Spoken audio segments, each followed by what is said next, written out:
ভোর রাত্রে যখন সাহরি খাইতে উঠবেন, সাহরি খাওয়ার পর ফজরের আজানের আগে আপনি 10 মিনিট 5 মিনিট একটু আল্লাহর কাছে কেবলামুখী হয়ে হাত তুলে রুমের লাইটটা বন্ধ করে একটু আল্লাহর সাথে কথা বলবেন।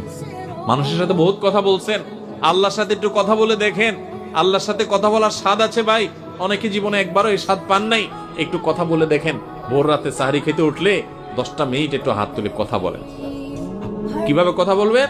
কথা বলবেন এইভাবে, ও আল্লাহ, কত গুনাহ আমি করেছি, কত পাপাচার আমি করেছি, মরতে আমার হবে, তোমার কাছে যাওয়া আমার লাগবে আল্লাহ। শয়তানের প্ররোচনা করেছি, এই রমজান মাস তুমি কত মানুষকে মাফ করে দাও।